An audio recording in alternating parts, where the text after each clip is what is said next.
The Haunted Mask, Chapter 1. What are you going to be for Halloween? Sabrina Mason asked. She moved her fork around in the bright yellow macaroni on her lunch tray, but didn't take a bite. Carly Beth Caldwell sighed and shook her head.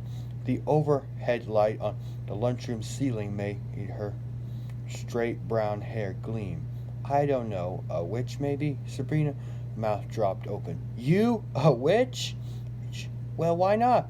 Carly Beth demanded, straying across the long table at her friend. I thought you were afraid of witches, Sabrina replied. She raised a fork of macaroni to her mouth and started to chew. This macaroni is made of rubber, she complained, chewing hardly.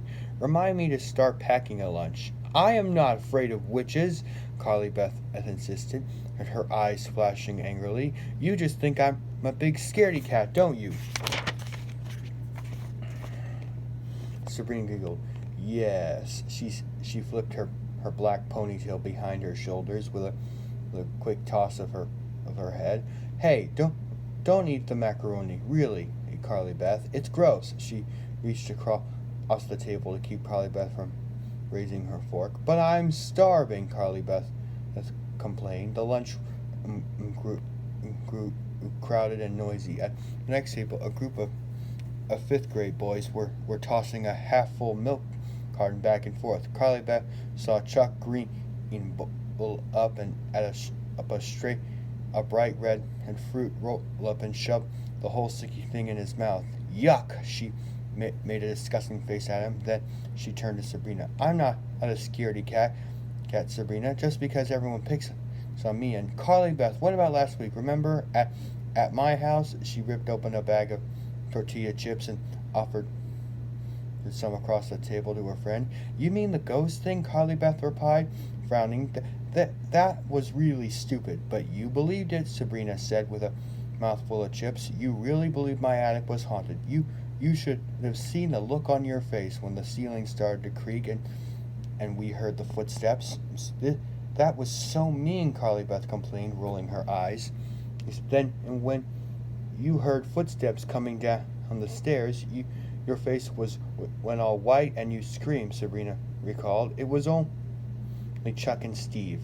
You know I'm afraid of ghosts, Carly Beth said, blushing, and snakes and bugs and loud noises and dark rooms and witches, as Sabrina declared. I do not see why you have to make fun of me, Carly Beth pouted. She shoved her lunch tray away. I don't see why everyone always thinks it's so much fun to try to scare me. For even you, my best friend. I'm sorry, Sabrina said it sincerely. She reached across the table and squeezed Carly Beth's wrist reassuringly.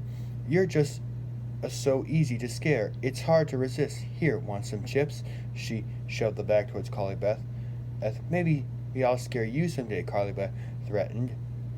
Her friend laughed. No way, Carly Beth continued to pout. She was 11, but she was tiny, and her round face and short stub of a nose, which she hated and wished it grew longer, she looked much younger. Sabrina, on the other hand, was tall, dark, and sophisticated looking. She had a straight black hair and her hair tied behind her head in a ponytail and enormous dark eyes. Everyone who saw them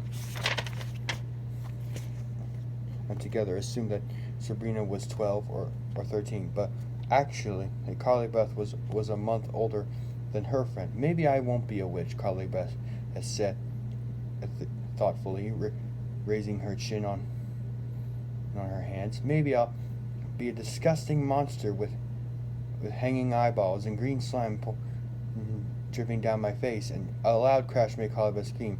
It took her a few seconds to realize that it was just a lunch tray hitting the floor. She turned to see Gabe Mooser, his face bright red, dropped to his knees and started scooping his lunch off the floor. The lunchroom rang out with cheers and applause. Carly Beth hunched down in her seat, embarrassed. Then she screamed. Her breathing had just returned to normal with a strong hand and grabbing her shoulder from behind. Carly Beth shrieked and echoed throughout the room. The end.